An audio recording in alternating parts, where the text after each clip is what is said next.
Also auf zum nächsten Händler.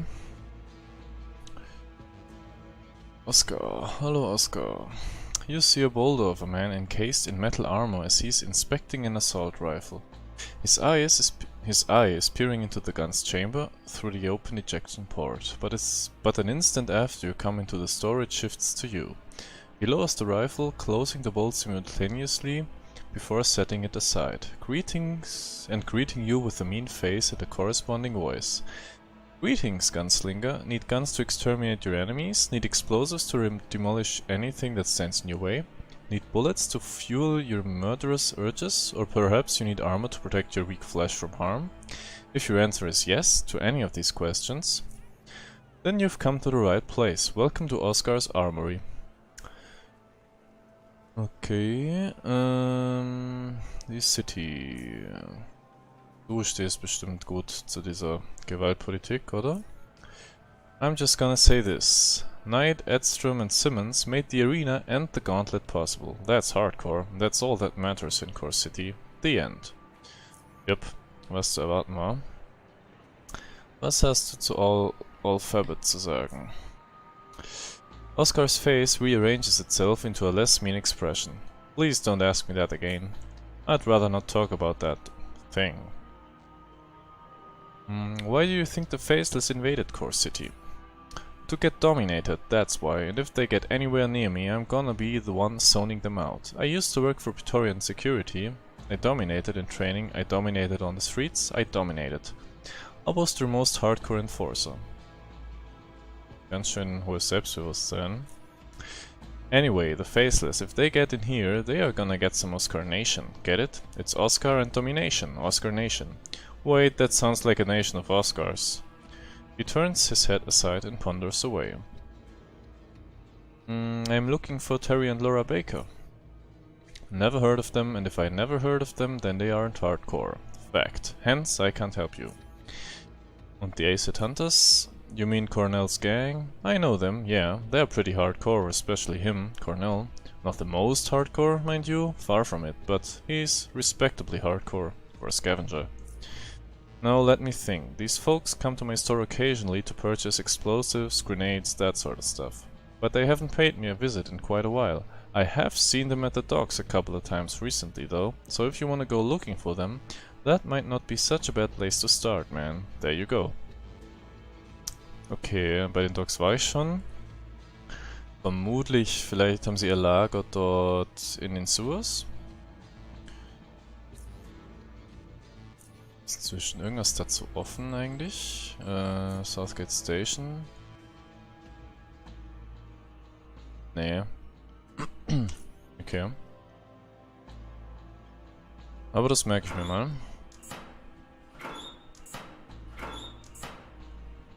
So, wen gibt's hier noch? Ich mache erstmal das Fass auf. So, und rede mit Jack Quicksilver. I told you we'd meet again, Flighty. You look well enough. Listen, I'd love to chat, but I'm waiting for someone important. I'll catch you later. Okay, er ist leider kein Händler mehr gerade. Und da kommt jemand auf mich zu, ein Chartist Missionary. A man wearing concealing robes comes up to you. His garment seems spotless and well kept, and exudes a pleasant smell. He then places his hand on his chest, making his long, clean nails visible. And, after taking a small bow, starts speaking with a pacific, balmy voice. Short's evolution, traveler. I can see you are busy, so I won't take much of your time. My brothers and sisters and I are members of Institute of Chord, an institution which studies and celebrates a magnificent being called Chord, as you may have already guessed.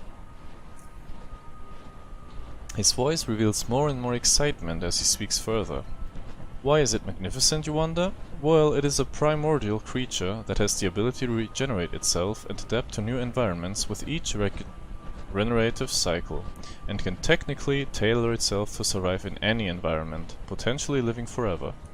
I know it sounds impossible to you, but it is true. At this very moment we are trying to utilize that remarkable ability, direct the human evolution to a point where we too can walk the surface and leave this constricting underground world. Das erste Mal glaube ich, dass jemand die Oberfläche erwähnt. Also man weiß eigentlich noch nichts zu der ganzen Hintergrundgeschichte, warum er eigentlich hier in den Untergrund geflohen ist. To quote our founder, Edin, we can and we must.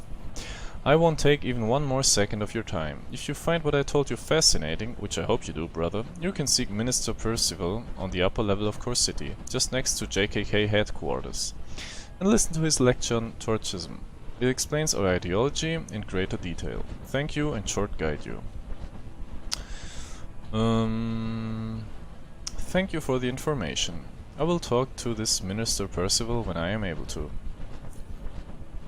Es klingt nicht schlecht, was er sagt, und die Leute sagen auch nichts Schlechtes über diese Sekte oder diesen Glauben oder was auch immer. Mir ist es an sich so ein bisschen unsympathisch, weil die doch ziemlich düster aussehen und so. Aber können wir uns ja mal dann anhören. So, dann gehen wir zu Gorge. You come up to a short, stocky man looking at the table in front of him. The table is littered with numerous glasses, out of which only one is full. As he picks it up, your eyes become drawn to a sizable coal-black tattoo on his right arm. You stare at the ink. It depicts an intricate earth fissure which starts from the elbow and moves down to his hand, with tiny angular cracks radiating from it in all directions. Upon looking more carefully, however, you realize that the center of the tattoo is actually a large scar, effectively making the tattoo its embellishment. Your curious stare provokes an indifferent one from him, as well as a couple of words expressed in a mildly annoyed manner. You need something, bud? Hi, my name is Riley and I had some questions. Questions. A man gets tired of those after a while, especially if they are being asked by random strangers. Well, I told you my name, so I am not a complete stranger. No, you said a name. I don't know if it's really yours, but you could be anyone for all I know. Still, can I just ask you a few questions? He inspects you for a few seconds too long. I'll bite. Ask your questions. Now, whether you'll get an answer, that's a whole different matter. He returns to his drink. Who are you anyway? Why do you ask? You seem somewhat familiar. He answers without looking at you. From where? You ask a lot of questions, do you know that? Well, but so do you. Now, what did you say about me being familiar? Forget about it. What can you tell me about your tattooed scar? He takes a look at his scar, staring at it for a few moments, taking a sip of his drink in the process. The scar is from an accident. The tattoo is from a tattoo shop. Can you tell me a bit more about it? Nope. Why not? Why should I? Because I asked you nicely. Well, tough luck. Any more questions? Can you not call me Bud? Alright, Bud, not a problem. Better? Na gut, also er will nichts von sich preisgeben. Dann ist es halt so. Jetzt die Hardcore-Bar. Gene. You walk towards the buff barkeeper, but somewhere along the way a mug flies before your eyes, from left to right, and collides with some poor squeezer's head.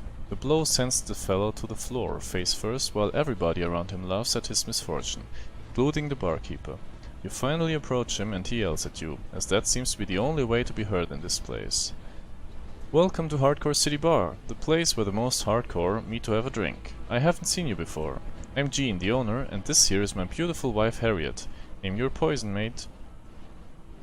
Okay, hier kann ich nach Gorski fragen. Ich glaube, ich bleibe erstmal so allgemein. General directions? Absolutely. Core City is quite simple to understand. You are currently on the middle level of Core City. You've got your merchants here, as well as the arena, just west from the bar. The whole eastern area of this level is drop zone. Avoid it if possible. Okay, also auf dem Level geht es gar nicht groß weiter. Hier scheinen dann schon wieder die Slums zu beginnen. Above us is the residential area. There you'll find Cortec, Praetorian Security and JKK buildings, three major enterprises of Core City. Above that is the entrance, or exit however you see it, to Upper Underrail. Below us is the lower level, which has the main entrance, and below that, docks. Sewers also, but you absolutely don't want to go there. Also, lower levels can be accessed through the under passages, but people rarely go there because of the lurkers, you know about that. As I said, Core City is quite easy to navigate, mate. Okay, ja, das war eine gute Erklärung jetzt. I'd like to ask you about certain people here in Core City. Absolutely. Who are we talking about here? Merchants. Boah, okay, ich kann ihn halt voll ausfragen. Oscar? Oscar, he's the most hardcore patron I've ever had. I love that man, absolutely the best. I never liked Oscar, jetzt spricht seine Frau Harriet. He always seems so full of himself. He used to be a Praetorian enforcer. So what? But I still smile when he says hi. It's common courtesy. That's enough, love. I love you, but please. Okay, also ich denke mal, vielleicht gibt es irgendwann Quests, wo ich hier was rausfinden muss über die Leute. Ich will jetzt nicht alles wahllos durchgehen. Macht keinen Sinn, hier die Zeit zu stehlen. Was hast du über Non-Residents? Da habe ich noch keinen. Und Regular Folks? John, ja, die sind schon interessanter. Was hast du zu sagen zu Alphabet? Not him, just not him. He's absolutely derailed. I mean, he comes from time to time here and puts some stinking animal hearts on the table. I tell him to get lost. He tells me, and you're not gonna believe this, he tells me, what the hell, barkeepers are merchants. They should be able to buy what I offer them. Like, yeah, so how much will you give me for these hearts? Calm down, Gene. He hasn't shown up ever since you punched him in the nose. He comes back sometimes, sits outside, gives me collywobbles when I see him. Ja, also er ist definitiv eine Anspielung auf den typischen RPG-Spieler, der halt alles sammelt und alles verkauft und dann auch zum Barkeeper geht und dort alles verkaufen kann, auch wenn das gar nicht realistisch ist und so weiter und absolut alles los wird. Finde ich gut. John the Beautiful. He's a nice kid. A bit odd with his food for information policy, but it's been working out for him, which is hardcore. You can find him behind the bar most of the time. That's where he hangs out when he's not at Mo's stall. Er war hier nicht, oder? And he's also very cute. What? So when I tell a girl she's got a nice patootie, you hit me on the head with a pan. But when you say someone's good, it's okay? Shut up, sweetie. Who's the black guy with the fissure tattoo? The guy over there? That's Gorge. At least that's how I heard some people call him. He's not a talkative fellow, mate. He's an Underrail express train operator and one of the more frequent patrons. Just come here, order strings, dominates a few bottles all by himself, then leaves. He also seems prone to fistfights. Really now, love, that only happened once, and he was provoked. Some pipe worker, a zoner completely unimportant, was bugging him out about something. Gorge got up and hit him right in the middle of his face, sending teeth all across the bar. One girl immediately yelled, "Hey, I wanted ice in my drink, not teeth," to which we all laughed. Why the zoner was choking on one of his own. Well, I never wanted him to choke on it in my bar, so I threw him out. You mess with my patrons, you better drop off, right, mate? Do you know anything about his tattooed scar? I've heard rumors, mate. Some say his father did it to him when he was young, as a punishment. Others say he got it in a fight when he was protecting his brother from bandits. His brother got killed and Gorge passed out from blood loss, after killing every pipe worker there. He would have died if someone hadn't found him. That's what I've heard, but how true it is, I don't know. Okay, vielleicht kann ich ihn mit diesen Infos jetzt ansprechen. Okay, was hast du noch? The Faceless Invasion. If they do break into the city, I'll give them free drinks. What Gene wanted to say is he'd start quaking before the Faceless and try to bribe them with booze. Why, love, why? Sweetie, I'm joking. Hardcore men know how to take a joke, and cook, clean, tell their wives they love them from time to time, and have the... She clears her throat. What can you tell me about your wife? Absolutely, she's gorgeous, wonderful, smart and funny. This bar would feel so empty and lifeless without her, and... That's enough, Gene. I can see you've practiced, and you haven't complimented the girl's patootie in days. I love you. Okay, the Acid Hunters. I know them. They are being led by this man. Cornell. Cornell, thanks, love. They come here from time to time, a bunch of scavengers. I don't think there's anything striking about them. I haven't seen them in a while. Who knows? Maybe they're dead. Okay, er hilft mir nicht wirklich weiter mit der Aussage. Schade. Terry and Laura Baker. Absolutely, I know the two. They've visited the bar numerous times. The problem is, I can't exactly remember when was the last time they were here. Maybe around the time the big earthquake happened? He takes a moment to think. Yes, that's right. The earthquake stopped all Underrail express traffic and many were unable to leave the city. The bar was packed back then. Not that I'm complaining, mate, it was hardcore. Nevertheless, I remember seeing them at the bar during that time. He turns to Harriet. Right, love? What? Oh, the Bakers, yes. They were here at the time. There you go. Anything else you can tell me? No, that's pretty much all of it. Right, thanks for the info. Okay, und jetzt wegen Gorski. He leans forward and speaks in a whisper. Absolutely. Take this key here and use the back entrance. It's just around the corner, out and around the corner to the north. He winks, then laughs and continues talking loudly. That's a good joke, very funny. Okay, interessant, es gibt so eine Art, ja, Backstage oder Hintertür, was auch immer. Gut, dann habe ich alles durch. Ich kann noch handeln. Hat aber auch nur Essen, das was die Barkeeper ebenso haben. Okay. Sonst ist hier niemand. Nach oben kann ich noch. Ich speichere mal kurz ab. Und dann gehe ich nach oben.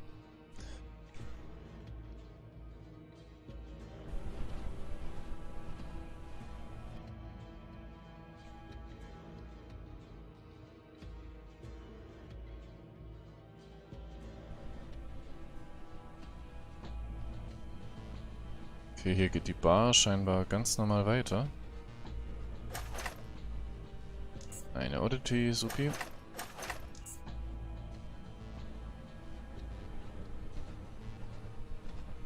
Hier sind dann Zimmer, die man mieten kann. Aber alles verboten. Also rühre ich die erstmal nicht an.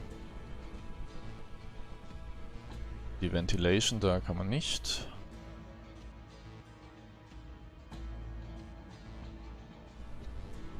Okay, dann nochmal bei ihm probieren. I heard you got that tattoo while defending your brother from bandits. He is about to take another sip from the glass when your words strike him like one of the trains he operates. He puts the glass down and turns to you. Who told you that? Na, eigentlich will ich's nicht sagen, aber ich muss wohl. Gene, the barkeeper. Well, he was wrong. George goes for the glass but freezes after a second. He remains like that for a few moments, then faces you again. He was wrong, It wasn't my brother. It was my son. I am very sorry to hear that.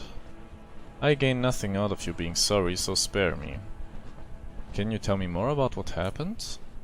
Look, you ask too many questions, but I don't know why I'm even freaking talking to you. Tell me what happened to your son. Sometimes talking helps. It won't help. I've talked to people before. It doesn't help. He continues after a pause. His name was Timothy. His mother died at birth, so I was all he had. And he was all I had. Until some freaking low-life scumbags, some dirtbags broke into our house one day, many years ago. We didn't have anything valuable, and I told them that, but they weren't there for valuables, but for blood. Psychos. Bastards. I tried to protect him. I failed. I squeezed the lives out of those rats as hard as I could, but for my boy it was too late. The grin on the man's face while he was killing my boy still haunts me.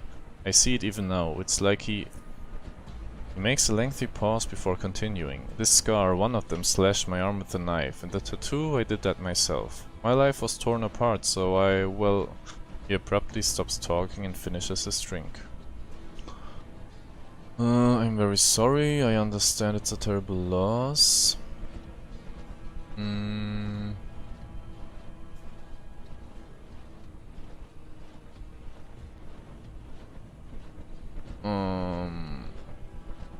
glaube, ich sage das hier. I understand it is a terrible loss and it saddens me to hear stories like that. But you have to be strong. Help others. Help yourself. Don't drown your life in liquor. Before you even get the chance to speak your thoughts, George angrily interrupts you. Whatever you were gonna say, I don't care. It's meaningless. All this was meaningless. Now you can politely drop off. And if you ask me about my sun, scar, tattoo or anything like that again, I'm gonna smash your freaking windpipe. You dig that? Get it? Right? Okay. Na gut, also er hat seinen Sohn verloren bei einem Überfall. Und ist deswegen so drauf, wie er ist.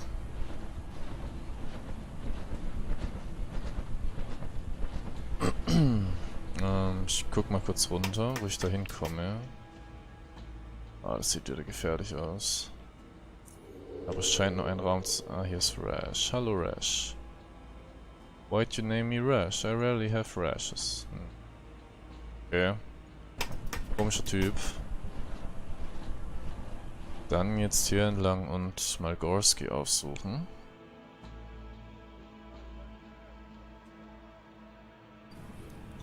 Hier sind jetzt wieder Slums. Hier ist auch John the Beautiful wieder. Und hier wahrscheinlich dieser rückwärtige Eingang. So. Hallo John. Hey pal, I knew you'd find me. Why John the Beautiful? His neutral expression turns into a smile far bigger than his appetite. He sticks out his chest, extends his long arms, then quickly bends them so that his index fingers point straight to his torso.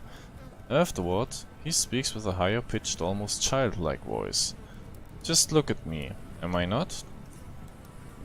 1 picosecond later, ah, you're speechless. That's what I'm talking about. John still got it. Yeah.